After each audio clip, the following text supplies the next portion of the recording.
En este impactante relato de drama familiar, descubre cómo una hermana lucha por su vida en un entorno de traición y manipulación. Hermana Asma Ataque revela la tensión en una familia española donde el control y la herencia desatan conflictos intensos.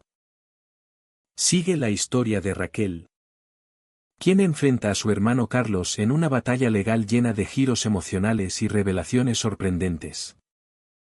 Este vídeo explora temas de abuso, resiliencia y justicia, mostrando cómo un simple objeto como un inhalador puede convertirse en arma de poder. No te pierdas esta narrativa cargada de suspense que te mantendrá al borde del asiento, cuestionando las lealtades familiares. Si te apasionan las historias reales de superación y venganza, este es tu contenido. Suscríbete para más relatos dramáticos. Nunca olvidaré la imagen de mi inhalador de rescate apretado en la mano de mi hermano, mientras sus ojos me decían que no merecía respirar. Lo que me heló más que el ataque de asma fue darme cuenta de que no lo hacía por odio, sino por control. Hoy, cuando el juez reprodujo la grabación en el tribunal, él temblaba tanto que ni siquiera podía sostener su vaso de agua. La prueba que creía haber enterrado por fin regresaba para darme aire. Me llamo Raquel Alonso. Y mientras estoy sentada en el estrado de los testigos en el Juzgado Penal de Madrid, mis manos aún tiemblan. Es un temblor sutil. Un reflejo fantasma de la hipoxia que casi me mata hace 5 días. El aire acondicionado de la sala está demasiado fuerte, zumbando con un frío artificial agresivo que eriza la piel de mis brazos. Pero no es por eso que tengo frío. Tengo frío porque a 2 metros de mí, sentado en la mesa de la defensa junto a un abogado de oficio que parece no haber dormido en 48 horas, está mi hermano.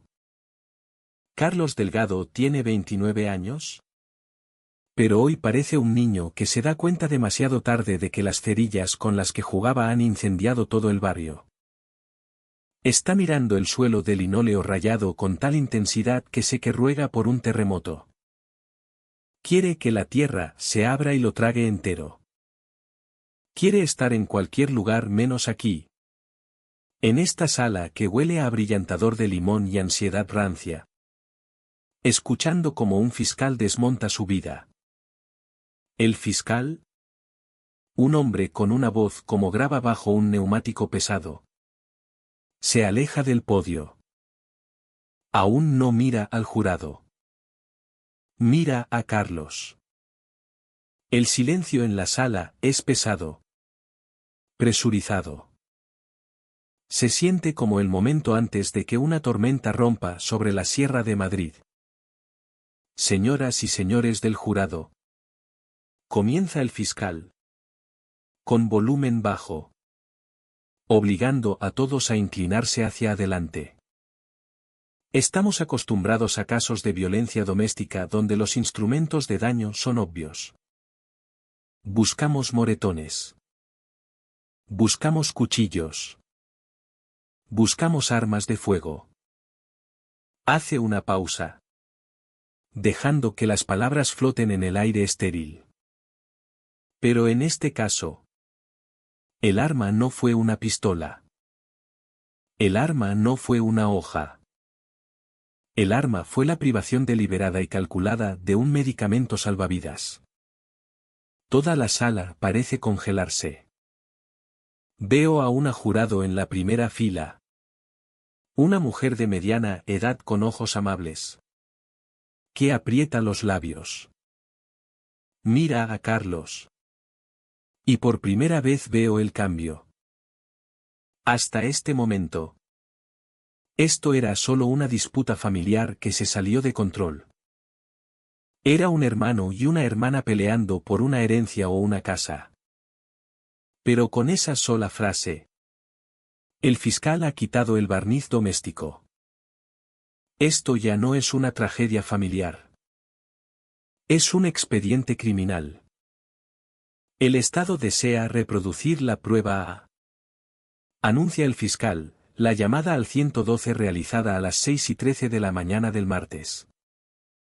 Mi corazón late con fuerza contra mis costillas. Sé lo que hay en esa grabación. Sé lo que están a punto de oír. Pero antes de que suene el audio, mi mente retrocede violentamente. Ya no estoy en la sala del tribunal. Los paneles de madera se disuelven. El banco del juez se desvanece. Estoy de vuelta en el pasillo de la casa de mi padre. Es hace 5 días. La hora en el reloj digital junto a mi cama marca las 6:08 de la mañana. No me despierto naturalmente. Me arrancan del sueño con una alarma biológica sonando en mi tronco encefálico. La primera sensación no es dolor, sino silencio. Mis pulmones, usualmente fuelles confiables, se han cerrado herméticamente. Abro la boca para inhalar. Pero nada pasa. Es como si alguien hubiera vertido cemento por mi tráquea mientras dormía. El pánico es el primer enemigo de un ataque de asma. El pánico tensa los músculos. Aumenta la demanda de oxígeno y acelera la espiral. Lo sé. He vivido con esta condición durante 2 décadas. Me obligo a sentarme. Mi visión nadando con manchas negras que bailan como mosquitos en la tenue luz del amanecer. Estiro la mano instintivamente hacia la mesita de noche. Mi mano barre la superficie de madera, esperando el plástico frío y familiar de mi inhalador de rescate. Nada. Mis dedos revuelven frenéticamente, derribando un vaso de agua. Se rompe, pero el sonido parece a kilómetros de distancia. Me estoy ahogando en tierra firme. Mi pecho se agita. Mi diafragma se convulsiona en un intento desesperado de atraer aire a través de una pajita pellizcada. Enciendo la lámpara. La mesita está vacía. Eso es imposible. Soy oficial de cumplimiento en Soluciones de Cumplimiento Puente Oeste. Vivo mi vida por listas de verificación y evaluaciones de riesgos. Nunca dejo mi inhalador en un lugar aleatorio. Siempre está en la mesita de noche. Siempre. Intento llamar a mi padre. Pero es un dormilón profundo y su habitación está al otro lado de la casa. Además, no puedo emitir un sonido. El único ruido que escapa de mí es un silbido agudo y entrecortado que suena como un silbato roto. Tengo que llegar a la cocina. Guardo un respaldo en el cajón de los trastos cerca de la nevera. Balanceo mis piernas fuera de la cama. El suelo está frío. Mis rodillas están débiles, doblándose bajo mi peso mientras la falta de oxígeno comienza a privar a mis músculos. Tropiezo por el pasillo. La casa está oscura, salvo por la luz gris de la mañana que se filtra a través de las persianas del salón. Cada paso es una maratón. Mi visión se estrecha. Se convierte en un túnel. Un paso.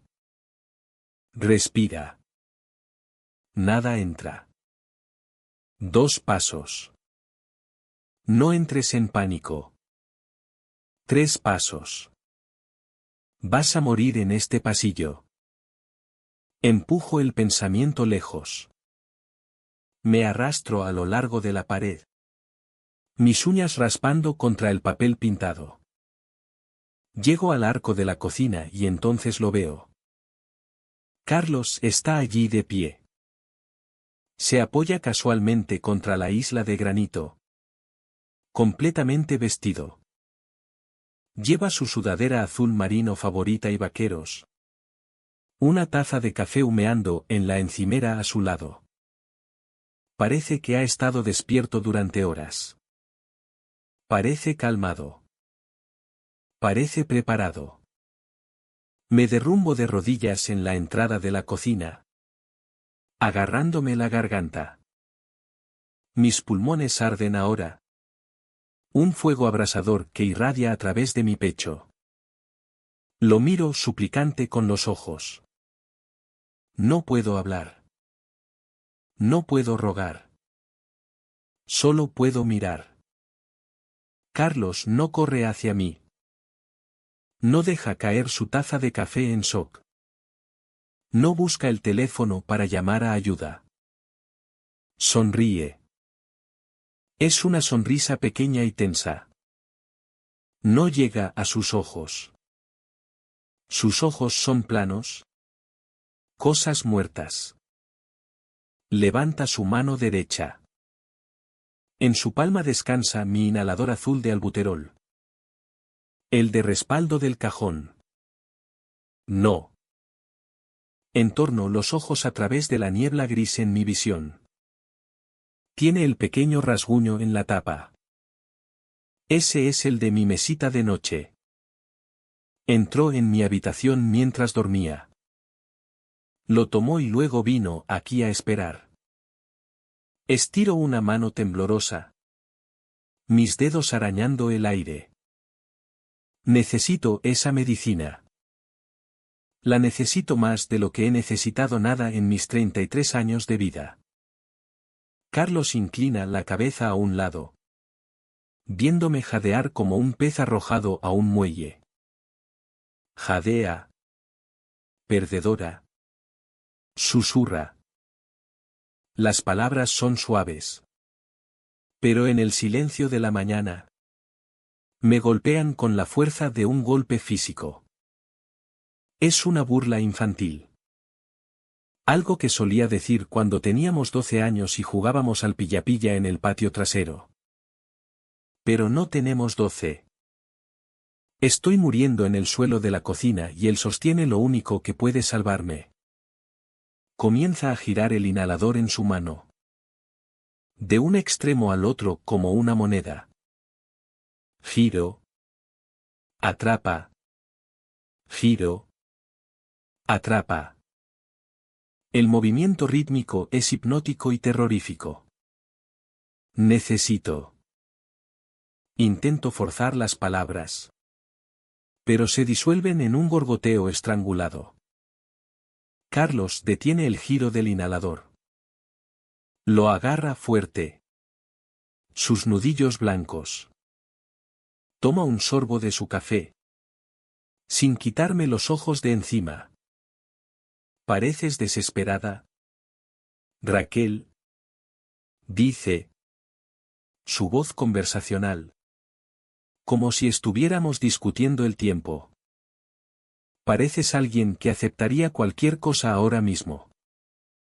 Y en ese momento, mientras mi visión comienza a oscurecerse completamente, la claridad me golpea más fuerte que la falta de oxígeno. Esto no es una broma. Esto no es crueldad fraternal. Esto es una transacción. No lo hace porque me odie. Lo hace porque quiere algo. Está usando mi vida como palanca para una firma. Para una concesión. Para el control. Se acerca más. Elevándose sobre mí. Estoy desplomada contra la nevera ahora. El metal frío presionando contra mi piel febril. Sostiene el inhalador justo fuera de mi alcance, colgándolo como un premio para un perro. ¿Estamos listos para tener una conversación seria sobre el fondo fiduciario? Pregunta. Me lanzo hacia sus piernas. Es un movimiento débil. Patético. Él retrocede fácilmente. Con una mueca. Aún no. Dice. No pareces lista todavía. El flashback se rompe cuando el sonido del mazo resuena en la sala del tribunal. Me sacudo en la silla de testigos. La grabación de audio ha terminado. Debo haber disociado durante la reproducción. No podía soportar oír los sonidos de mi propia asfixia llenando la habitación. Miro al juez. La honorable jueza Hidalgo ha presidido este tribunal durante 15 años. La he visto manejar asesinos y ladrones con una expresión estoica. Pero ahora no es estoica. Mira a Carlos Delgado con una expresión de profundo y terrorífico disgusto. Baja sus gafas y mira directamente a la mesa de la defensa. Señor Delgado. Dice la jueza. Su voz es engañosamente calmada. Pero hay acero debajo. Quiero ser muy clara sobre lo que este tribunal acaba de oír. Carlos no levanta la vista. Está mirando sus manos, que están apretadas en su regazo. Usted retuvo un dispositivo médico a una persona en distrés respiratorio activo. Continúa la jueza. Usó la amenaza inminente de muerte como ficha de negociación. El abogado de Carlos intenta levantarse. ¿Objeción? Su señoría. Eso es especulativo. Siéntese. Letrado. Replica la jueza. No aparta la vista de Carlos. Le estoy preguntando a su cliente si entiende la gravedad de la evidencia presentada. Señor Delgado. Entiende que bajo la ley, ver a alguien asfixiarse mientras usted sostiene la cura es funcionalmente lo mismo que presionar el cañón de una escopeta cargada contra su sien. Carlos levanta la cabeza. Su rostro está pálido. Desprovisto de todo el color arrogante que tenía en la cocina hace 5 días. Me mira. Luego a la jueza. Abre la boca para hablar. Quizás para ofrecer una de las mentiras resbaladizas que ha estado contando a nuestra familia durante semanas. Pero no sale sonido. En cambio, comienza a temblar. Empieza en sus manos. El vaso de agua en la mesa frente a él ondula. Luego sus hombros comienzan a sacudirse. Es un temblor de cuerpo entero. La vibración de un hombre que se da cuenta de que las paredes que construyó no son de piedra, sino de papel. Y alguien acaba de encender una cerilla. Yo. Carlos tartamudea. Era solo. Se suponía que era una broma. El fiscal interrumpe desde su mesa, sin molestarse en levantarse. Era una broma. ¿Señor Delgado? Porque el jurado no parece estar riendo. Miro al jurado. Están impasibles. 12 pares de ojos fijos en mi hermano. Y no hay simpatía en ninguno. Tomo una respiración profunda. El aire en la sala es viciado y reciclado. Pero llena mis pulmones. Baja hasta el fondo. Puedo respirar. Y mientras veo a mi hermano temblar en su traje barato, me doy cuenta de algo. Intentó quitarme el aliento para hacerse fuerte. Pero todo lo que hizo fue mostrar al mundo lo débil que realmente es. La jueza se recuesta. ¿Procederemos? Dice. Pero que conste en acta la conducta del acusado. Aflojo mis manos. El temblor en mis dedos ha parado. El de Carlos apenas ha comenzado. Para entender cómo dejé que un depredador durmiera al final del pasillo, primero debes entender cómo veo el mundo. Soy una preocupada profesional. Mi título oficial es Oficial Senior de Cumplimiento de Riesgos en Soluciones de Cumplimiento Puente Oeste. Una firma mediana que ayuda a corporaciones a navegar las aguas turbias de regulaciones federales y responsabilidades. Mi trabajo es mirar una hoja de cálculo impecable. Detectar la variable que podría derribar el imperio y construir un muro alrededor. No me gustan las sorpresas. No me gustan las variables que no puedo controlar. Mi vida personal se rige con la misma precisión militarista. Principalmente porque mis pulmones lo exigen. Me diagnosticaron asma grave cuando tenía 4 años. Durante 29 años, he vivido con el conocimiento de que el oxígeno no es un derecho garantizado, sino un privilegio que puede ser revocado por polen, polvo, estrés o una caída repentina de temperatura. No dejo las cosas al azar. Mi apartamento en el centro de Madrid es un santuario de filtración de aire. Tengo filtros EPA en cada habitación. Mis sábanas se lavan con detergente hipoalergénico cada 3 días. Y tengo protocolos de redundancia para mi medicación que harían orgulloso a un preparador para el apocalipsis. Guardo un inhalador de rescate en mi bolso. Uno en el cajón de mi escritorio en Puente Oeste. Uno en la guantera de mi coche. Uno en mi mesita de noche. Y siempre, sin falta, guardo un suministro de respaldo en el armario del baño en la casa de mi padre en las afueras. Esa casa solía ser mi santuario. Es una colonial de 2 pisos en una calle bordeada de olivos que dejan caer hojas como confeti cada octubre. Después de que mi madre falleciera hace 3 años por un derrame cerebral repentino, la casa se volvió silenciosa. Era un silencio pesado. Asfixiante.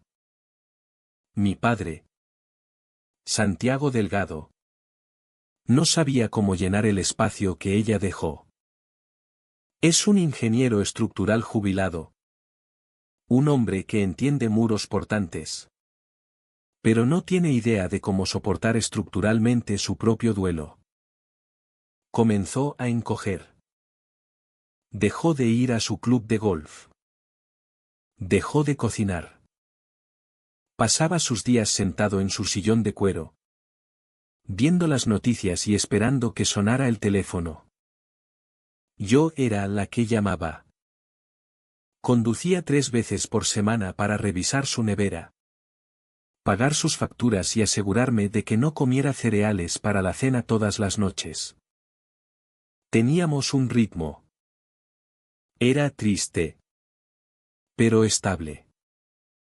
Había evaluado el riesgo de su depresión y lo estaba gestionando.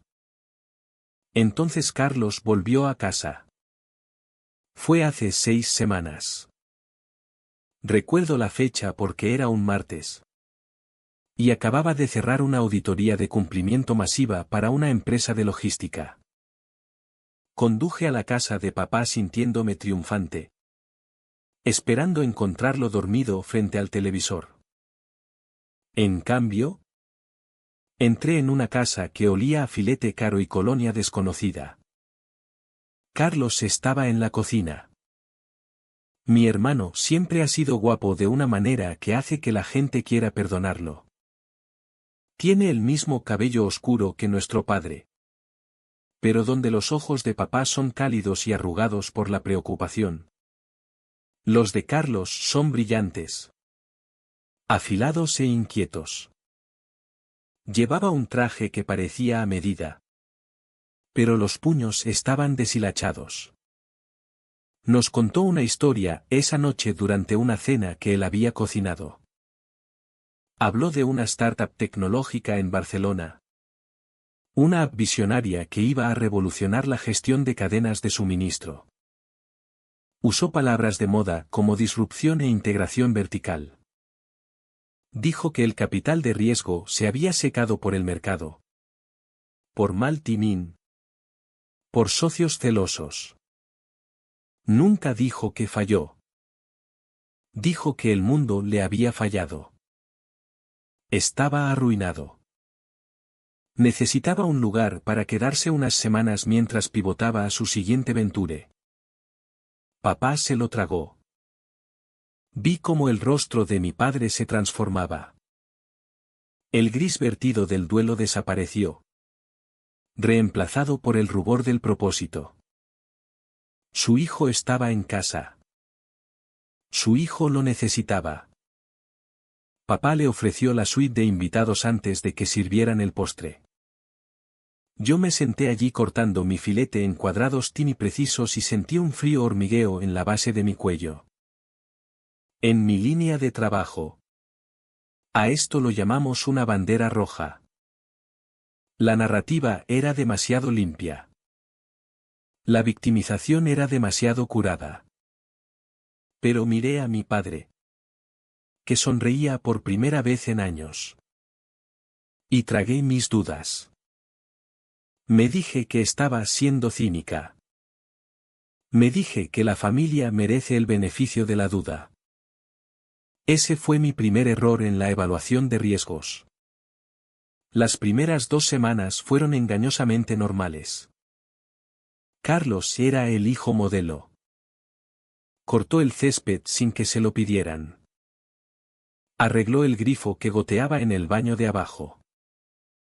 Se sentó en el porche con papá durante horas, escuchando las mismas viejas historias sobre los días de ingeniería de papá, asintiendo con fascinación fingida. Pero cada vez que papá salía de la habitación, la actuación caía como un telón. Una tarde, vine después del trabajo para dejar algunas compras. Carlos estaba solo en el salón, revisando papeles en la mesa de café. Eran extractos bancarios de papá. ¿Qué estás haciendo?, pregunté. Él levantó la vista con esa sonrisa suya, la que parece genuina hasta que notas que no llega a los ojos. Solo revisando las finanzas familiares. Raquel. Papá no es tan bueno con los números como antes. Eso no es de tu incumbencia, dije, arrebatando los papeles.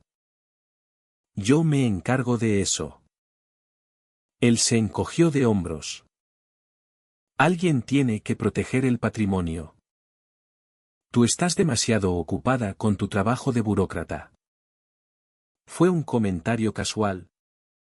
Pero había un filo debajo. Como si estuviera probando el agua. Viendo cuánto podía empujar antes de que yo mordiera. No mordí. No entonces. Pero noté cómo papá comenzó a cambiar. Empezó a cuestionar mis decisiones.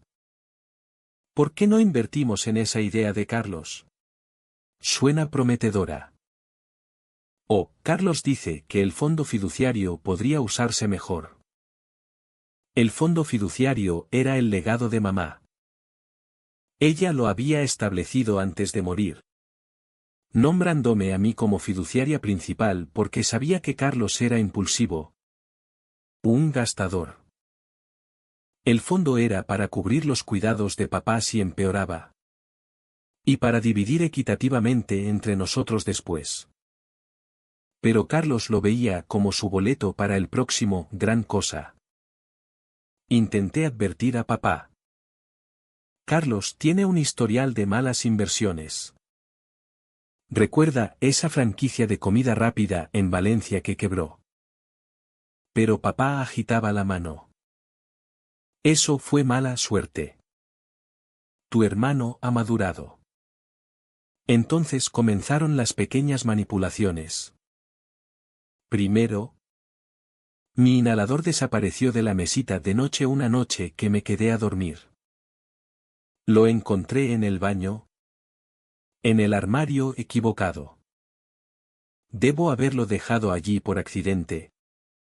Pensé. Luego. Una semana después.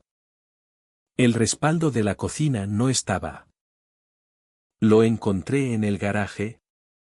En una caja de herramientas. Carlos se rió cuando lo confronté. Relájate, Raquel. Probablemente lo moviste tú misma en uno de tus ataques de limpieza. Pero yo no limpio el garaje.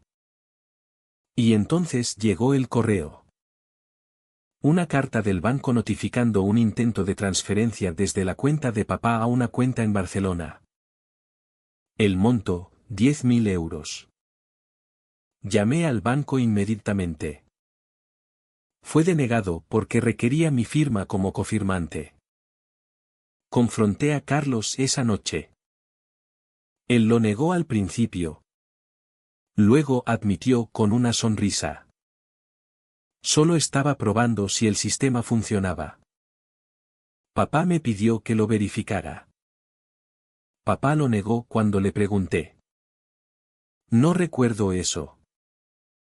Pero la semilla estaba plantada. Papá comenzó a dudar de su propia memoria. Tal vez lo dije. Estoy envejeciendo. Era gaslighting clásico. Carlos estaba erosionando la confianza de papá en sí mismo. Posicionándose como el salvador. Decidí que era hora de actuar. Llamé a una abogada amiga mía. Renata. Especializada en derecho familiar. Esto huele a abuso financiero. Dijo. Necesitamos proteger a tu padre. Planeamos una reunión para revisar el fondo fiduciario y posiblemente remover a Carlos como beneficiario secundario si mostraba mala conducta. Pero Carlos se enteró. Debo haber dejado un email abierto o algo. Esa noche, mientras cenábamos paella que él había preparado, soltó la bomba. Escuché que estás planeando cortarme del fondo. Raquel. Su voz era casual. Pero sus ojos eran duros. Papá miró confundido. No es eso. Dije. Es para protegerte a ti también. Carlos se rió. ¿Protegerme de qué? ¿De ti? Tú eres la que controla todo como una dictadora. Papá intervino.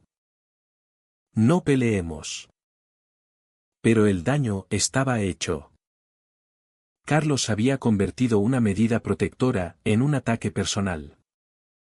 Al día siguiente, encontré mi inhalador principal vacío. Lo había usado solo 2 veces esa semana. No podía estar vacío. Lo revisé, el contador mostraba 0. Alguien lo había descargado deliberadamente. Confronté a Carlos. Él se encogió de hombros. Tal vez lo usaste más de lo que piensas. El estrés te hace eso. Pero yo sé contar. Ese fue el momento en que supe que no era paranoia. Él estaba escalando. Estaba atacando mi vulnerabilidad. Llamé a Renata de nuevo. Necesito una orden de alejamiento temporal. Ella estuvo de acuerdo. Reúne evidencia. Registros de sus deudas. Mensajes. Cualquier cosa. Empecé a documentar todo. Fotos de los inhaladores movidos. Capturas de pantalla de los intentos de transferencia. Incluso instalé una cámara oculta en la cocina. Disfrazada como un reloj de pared. Era legal en España para propiedades privadas. Papá no lo sabía. No quería preocuparlo. 3 días después, Carlos hizo su movimiento final. Fue esa mañana fatal. Entró en mi habitación mientras dormía. Tomó el inhalador. Vació el de respaldo en el baño, lo encontré después con el contador en 0. Y esperó en la cocina con los papeles impresos, un documento de renuncia voluntaria a mis derechos fiduciarios. Lo había redactado él mismo. Usando una plantilla en línea. Cuando entré jadeando, me obligó a firmar. Firma o explica a Dios por qué fuiste demasiado terca para vivir, dijo. Pero no firmé. En cambio, con mis últimas fuerzas, alcancé el teléfono en la encimera y marqué el 112. La llamada se conectó justo cuando él intentaba arrebatarlo. La operadora oyó todo. Jadea. Perdedora. Firma o muere. Todo quedó grabado. La policía llegó en minutos. Me administraron oxígeno en la ambulancia. Carlos fue arrestado por asalto agravado y extorsión. En el hospital, mientras recuperaba el aliento, Renata vino con noticias. Tenemos la grabación. Es irrefutable. Pero Carlos no se rindió. Desde la cárcel, inició una campaña en redes sociales. Publicó en Instagram y Twitter, pintándome como la hermana loca, adicta a los medicamentos, paranoica. Mi hermana me acusa falsamente para robar la herencia de papá, hermana loca, injusticia familiar. Ganó simpatizantes. Amigos de la infancia comentaron en apoyo. Incluso contrató a un abogado privado con el poco dinero que le quedaba. Papá estaba destrozado. No puedo creer que mi hijo haga esto. Lo envié a quedarse con mi tía en Sevilla para protegerlo. Mientras tanto, preparé mi testimonio. Renata encontró más deudas de Carlos en Barcelona por 50.000 euros en préstamos fallidos. Mensajes a su exnovia, Blanca, donde admitía planes para hacer que Raquel parezca inestable. Contacté a Blanca. Al principio dudó, pero después de oír la grabación, accedió a testificar. Me hizo lo mismo, dijo. Me gaslighteó hasta que perdí mi trabajo.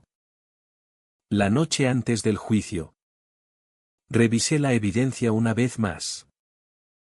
La cámara de la cocina capturó todo, Carlos entrando a mi habitación a las 4 de la madrugada, tomando el inhalador, vaciando el de respaldo en el fregadero. Incluso capturó cómo imprimió los papeles a la 1:12 de la madrugada. Y allí, en el vídeo, vi algo nuevo. Mientras colocaba los papeles en la isla, un bolígrafo cayó de su bolsillo. Lo recogió.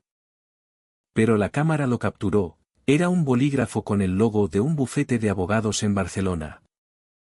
Busqué el bufete, especializados en fraudes inmobiliarios. Carlos no solo quería el fondo, quería transferir la casa a su nombre. Estaba preparando la zona de matanza. Renata respondió instantáneamente. Santo cielo. Eso es premeditación. Destruye la defensa de pánico. Cerré el portátil. Lo tenía. Finalmente lo tenía de verdad. Pero Carlos no había terminado de jugar. A las 3 de la mañana, mi teléfono sonó. Era un mensaje de un número que no reconocía. No era Carlos. Era un conocido mutuo. Un tipo llamado Marcos, que solía jugar al póker con Carlos en el instituto. Hey, Raquel. Perdón por texting tan tarde. Carlos me contactó. Suena realmente oscuro. Tía. Me dijo que te pasara un mensaje, dile que si entra en ese tribunal mañana, no tendrá un hogar al que volver. No sé qué significa, pero pensé que debías saberlo. Miré la pantalla. No tendrá un hogar al que volver. Era otra amenaza de quemar la casa. ¿O algo legal? ¿Planeaba desalojarme? ¿O lastimar a papá? Llamé a la policía inmediatamente. Pedí un coche patrulla para vigilar la casa de papá en Sevilla donde estaba con mi tía. Pedí otro para pasar por la casa vacía en la calle de los Olivos cada hora. «Lo tenemos. Señora Alonso», dijo el despachador. «Tenemos la propiedad bajo vigilancia». No dormí el resto de la noche. Me duché. Me vestí con mi armadura, la chaqueta azul marino, el cuello alto. Y me maquillé con precisión quirúrgica. Cubrí las ojeras bajo mis ojos. Me puse máscara impermeable. Conduje al juzgado mientras salía el sol. El cielo era un morado magullado, amenazando lluvia. Madrid se sentía pesado. La humedad pegada al pavimento. Me reuní con Renata y la señora García en las escaleras. Blanca estaba allí también, con gafas de sol grandes y un abrigo. Temblando como una hoja. «Estamos listas», dijo la señora García. Al fiscal le encanta la nota sobre el bolígrafo. Va a liderar con eso. «¿Dónde está él?», pregunté, escaneando la multitud. «Está dentro», dijo Renata. Entró por la entrada lateral con su abogado. Pasamos por los detectores de metales. Mi bolso fue escaneado. Mi inhalador. Mi nuevo inhalador seguro. Pasó por la máquina de rayos X. Tomamos el ascensor al cuarto piso. El pasillo fuera de la sala 3B estaba abarrotado. Había reporteros. La campaña en redes de Carlos había funcionado. La historia de la hermana loca había generado revuelo local. Mantuve la cabeza alta. No miré a las cámaras. Caminé directo hacia las puertas dobles y allí estaba. Carlos estaba de pie junto a la fuente de agua. Parecía impecable. Llevaba un traje gris carbón que le quedaba perfecto. Su cabello estaba peinado. Parecía un joven CEO. Un pilar de la comunidad. Estaba riendo por algo que dijo su abogado. Entonces me vio. La risa murió instantáneamente. Su rostro no se derrumbó. No mostró miedo. No mostró la cobardía temblorosa que había visto en la audiencia la semana anterior. Se enderezó la corbata.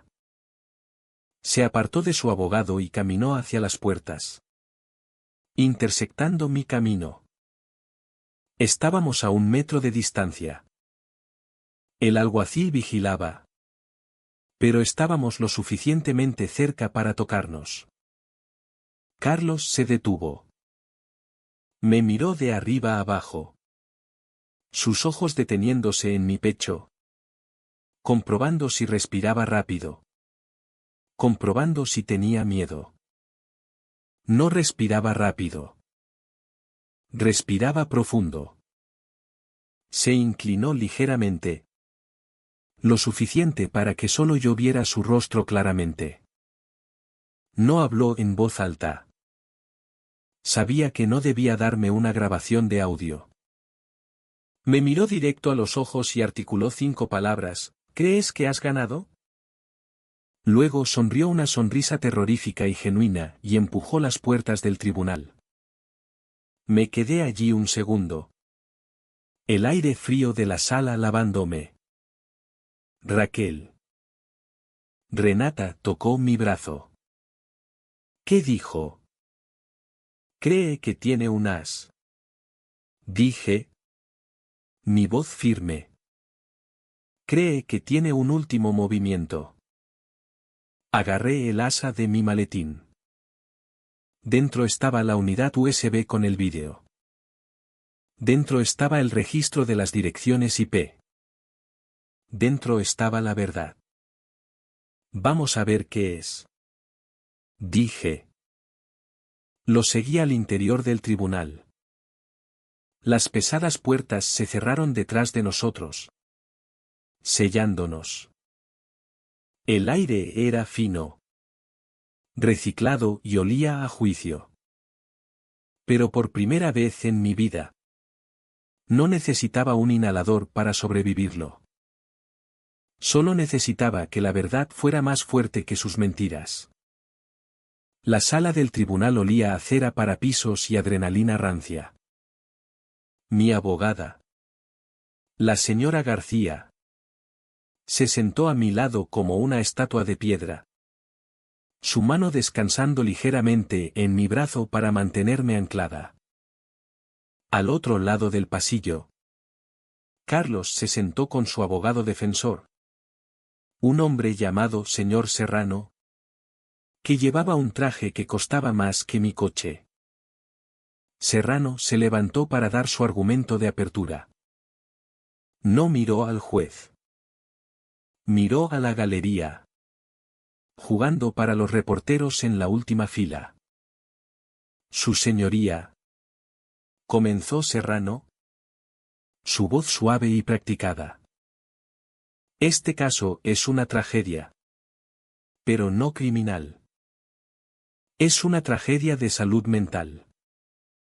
Mi cliente, Carlos Delgado, regresó a casa para cuidar a un padre envejecido y a una hermana espiralando en dependencia de medicamentos recetados y paranoia. Lo que el Estado llama asalto. La defensa lo llama un intento desesperado de desescalar un episodio histérico. El señor Delgado sostuvo el inhalador no para dañar a su hermana, sino para prevenir que sobredosificara en pánico. Él era el adulto en la habitación. Era el protector. Sentí la bilis subir a mi garganta. Era exactamente lo que Blanca me había advertido. Estaba torciendo la narrativa tan apretada que la verdad se asfixiaba. Estaba pintándome como la villana en mi propia experiencia cercana a la muerte. Carlos asintió solemnemente desde la mesa de la defensa, mirando sus manos con una expresión practicada de duelo cargado. Parecía un santo martirizado por su familia ingrata. Pero entonces el señor Vargas, el fiscal, se levantó. No tenía un traje fancy. No tenía una voz suave de DJ de radio. Tenía un portátil y un proyector. La defensa cuenta una historia convincente, dijo Vargas, caminando al centro de la sala. Pero en este tribunal, no comerciamos con historias. Comerciamos con evidencia. Y la evidencia hoy viene en 3 capas, visual, audio y digital. Señaló al alguacil para atenuar las luces. Prueba A, anunció Vargas. El metraje de la cámara de la puerta desde el sistema de seguridad interior. La pantalla descendió. El vídeo se reprodujo. Mostraba la cocina. Mostraba la luz gris de la mañana. Me mostraba gateando en el suelo, jadeando por aire. Y mostraba a Carlos de pie sobre mí, calmado, recogido y sosteniendo el inhalador fuera de alcance. ¿Esto parece un hombre previniendo una sobredosis?, preguntó Vargas a la sala. ¿O parece un hombre negociando un acuerdo? Congeló el fotograma donde Carlos bloqueaba la puerta corredera de cristal. No está administrando ayuda, dijo Vargas. Está bloqueando la salida. Eso es simplemente ilegal. Carlos se removió en su asiento. Susurró algo a su abogado. Pero Serrano no respondió. Estaba mirando la pantalla. Prueba B. Continuó Vargas. El audio de la cámara corporal del oficial respondiente. El vídeo desapareció, reemplazado por una forma de onda en la pantalla. El audio crepitó a la vida. Era el momento justo antes de que el vidrio se rompiera. La sala estaba silenciosa y entonces la voz de Carlos llenó la habitación, amplificada por los altavoces de alta calidad. Jadea. Perdedora. Un jadeo colectivo barrió la galería. No eran las palabras de un hermano preocupado. Era la mueca de un matón. Era cruel. Era fría. Luego vino la segunda línea. Firma o explica a Dios por qué fuiste demasiado terca para vivir. Miré a Carlos. La máscara de santo se estaba deslizando. Su mandíbula se tensó. Un pequeño músculo bajo su ojo izquierdo comenzó a contraerse. Tomó un sorbo de agua. Pero su mano tembló. Los cubos de hielo tintineando fuerte contra el vaso. Esa no es la voz de desescalación, dijo Vargas. Su voz dura. Esa es la voz de extorsión. El señor Serrano se levantó. Objeción. Contexto. Mi cliente usaba tácticas de shock para sacarla del ataque de pánico. Denegada, dijo la jueza Hidalgo sin levantar la vista de sus notas. Proceda. Prueba C. Dijo Vargas. El rastro de papel digital. Renata había hecho su trabajo perfectamente. En la pantalla apareció la comparación lado a lado.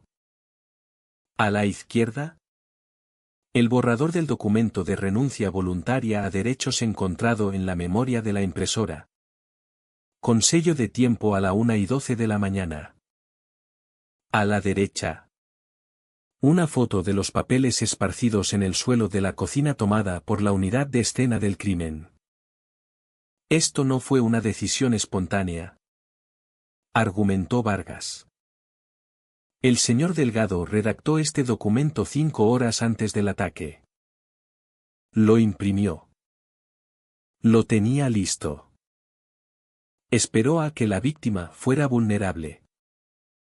Y luego ejecutó su plan. Carlos estaba mirando la mesa ahora. El temblor en sus manos se había movido a sus hombros. Parecía más pequeño. El traje caro parecía colgársele. Pero no solo tenemos documentos, dijo Vargas. Tenemos un patrón. El Estado llama a Blanca Suárez al estrado. Las puertas se abrieron y Blanca entró. Temblaba, agarrando su bolso, pero caminó directo al estrado. No miró a Carlos, aunque él la miró con una mirada de puro veneno concentrado. Blanca prestó juramento. Su voz era baja, pero el micrófono captó cada palabra. ¿Señorita Suárez?, preguntó Vargas. ¿El acusado alguna vez discutió sus planes respecto a la herencia de su padre con usted? Sí, dijo Blanca. Hace 6 meses en Barcelona. ¿Y qué dijo? Blanca tomó una respiración profunda. Me miró por un segundo, sacando fuerza. Dijo que su padre era blando y fácil de manipular. Testificó Blanca. Pero dijo que Raquel, su hermana, era un problema porque manejaba el dinero. Me dijo, solo tengo que hacer que Raquel parezca loca. Si parece inestable, el juez me dará el poder notarial. Tomaré el talonario y luego la casa. ¿Usó esas palabras específicas? Preguntó Vargas. Hacerla parecer loca. Sí. Dijo Blanca. Lo llamó el protocolo de ex loca. Lo usó conmigo y me dijo que lo usaría con ella. Serrano intentó contraexaminarla, tratando de pintarla como una exnovia amargada. Pero Blanca se mantuvo firme. Tenía los mensajes de texto. Vargas los proyectó en la pantalla. Texto de Carlos: solo tengo que alterar su rutina. Si parece loca, el juez me da las llaves. La evidencia era abrumadora. Era una luz. Pero Carlos aún tenía esa mirada en los ojos. La mirada de un hombre que cree que puede hablar para salir de un edificio en llamas. La jueza Hidalgo levantó la mano, deteniendo los procedimientos. Bajó sus gafas y miró directamente a la mesa de la defensa. Señor Delgado, dijo la jueza. Carlos se levantó, alisando su chaqueta. Sí. Su señoría. Tengo una pregunta, dijo. Y quiero una respuesta directa. ¿Niega que sostuvo ese inhalador en su mano mientras su hermana estaba en el suelo? Carlos dudó. Su señoría. Lo estaba sosteniendo. Pero. ¿Y niega? Lo interrumpió. Que le presentó un documento para firmar mientras sostenía ese inhalador. Carlos abrió la boca. Miró a su abogado. Serrano miró al techo. No había maniobra legal para esto. Era una pregunta factual. Yo. La voz de Carlos se quebró. Tragó saliva. Su nuez de Adán subiendo y bajando. Estaba tratando de ayudar a la familia. Eso no es una negación, dijo la jueza Hidalgo. Su voz helada. Era por su propio bien. ¿Soltó Carlos? Su compostura rompiéndose. Ella estaba arruinando las finanzas. Controlaba todo. Necesitaba esa firma para salvar el patrimonio. La sala del tribunal quedó en silencio mortal. Había confesado. En su arrogancia. En su necesidad desesperada de tener razón. Había admitido que la firma era el objetivo. Vargas sonrió. Era una sonrisa pequeña y depredadora. Una cosa final. Su señoría. Dijo Vargas. El golpe final. Si quiere. Apuntó a la pantalla. Ampliamos el metraje de vídeo de la cocina. Dijo Vargas. Específicamente. El fotograma 42. El momento en que el señor Delgado colocó los papeles en la isla. La imagen en la pantalla era granulada. Pero la mejora digital había afilado el texto en la parte superior del documento. Podemos ver claramente el encabezado del documento que estaba forzando a la señora Alonso a firmar. Dijo Vargas. Lee, transferencia de escritura. Calle de los Olivos 442. Al Fideicomiso de Preservación Familiar Delgado. Vargas levantó un papel de su mesa. ¿Y esto? Dijo, agitando el papel. Es la petición que el señor Delgado presentó en el Tribunal Civil ayer. Una petición para congelar activos en nombre del Fideicomiso de Preservación Familiar Delgado. Vargas dejó caer el papel en la mesa. Hizo un smack fuerte. El fideicomiso no existía hasta que lo creó para robar la casa. Dijo Vargas. Creó una entidad fantasma. Redactó un acuerdo de transferencia y luego asaltó físicamente a su hermana para forzar la transferencia.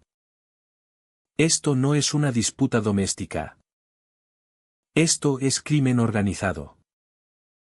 Esto es fraude. Esto es intento de gran estafa. La jueza Hidalgo miró a Carlos. Lo miró por un largo e incómodo minuto. Señor Serrano, dijo la jueza. Siente a su cliente antes de que cabe un agujero directo al centro de la tierra. Carlos se derrumbó en su silla. Ahora temblaba violentamente. El vaso de agua en la mesa traqueteaba contra su posavasos. Me miró. Sus ojos amplios y aterrorizados. Parecía el niño que se da cuenta de que el juego ha terminado. He oído suficiente, dijo la jueza Hidalgo. Golpeó su mazo. Sonó como un disparo. Respecto a la solicitud de fianza, dijo la jueza. Denegada. El acusado ha demostrado un patrón de intimidación a testigos. Riesgo de fuga y intentos continuos de defraudar a la víctima a través de los tribunales civiles. Su señoría, protestó Serrano. Siéntese. Ladró Hidalgo. Remito al acusado a juicio por todos los cargos: asalto agravado, extorsión e intimidación a testigos. Además, envío la transcripción de esta audiencia a la División de Fraude. Si ese fideicomiso existe, quiero que sea desmantelado e investigado por lavado de dinero. Se volvió hacia mí. Señora Alonso, dijo, su voz suavizándose. La orden de protección temporal se hace permanente. 5 años. Si la contacta. Si contacta a su padre. Si pone un pie en la calle de los Olivos. Va a prisión por 11 meses y 29 días inmediatamente. ¿Entiende? Sí. Su señoría. Dije. Mi voz era firme. Señor Delgado, dijo la jueza a Carlos. Queda bajo custodia del departamento del sheriff. El alguacil se acercó. Tiró de las manos de Carlos detrás de su espalda. El clic de las esposas fue el sonido más satisfactorio que había oído nunca. Era mejor que el sonido del inhalador. Era el sonido de la seguridad. Carlos no luchó. No gritó. Solo se desplomó. Derrotado. Mientras lo llevaban pasando la mesa de la acusación, se detuvo. Me miró. Sus ojos estaban enrojecidos. Parecía patético.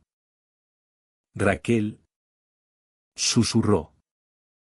La casa. Papá. Me levanté. No miré a la señora García. No miré a Renata. Miré directo a mi hermano. La sala estaba quieta. Todos esperaban que gritara, llorara, lo maldijera. No lo hice. Era oficial de cumplimiento de riesgos. Me ocupaba de hechos. No obtuviste la casa. Dije. Mi voz clara y cortando el aire como un cuchillo. No obtuviste a papá. Y no obtuviste mi aliento. Me incliné solo 1 centímetro para que viera la vida en mis ojos. De hoy en adelante. Dije. La ley está entre nosotros. Y a diferencia de ti, la ley no falla. El alguacil lo arrastró. Las puertas se cerraron detrás de él. Me volví a Renata y Blanca. No nos abrazamos. Solo asentimos. Salí del juzgado hacia la brillante tarde madrileña. La humedad me golpeó. Espesa y pesada. Metí la mano en mi bolsillo. Mis dedos rozaron el plástico fresco de mi inhalador. No lo saqué. No lo necesitaba. Tomé una respiración profunda, llenando mis pulmones con el aire pesado y dulce de la libertad. Y luego caminé hacia mi coche, lista para recoger a mi padre y llevarlo a casa.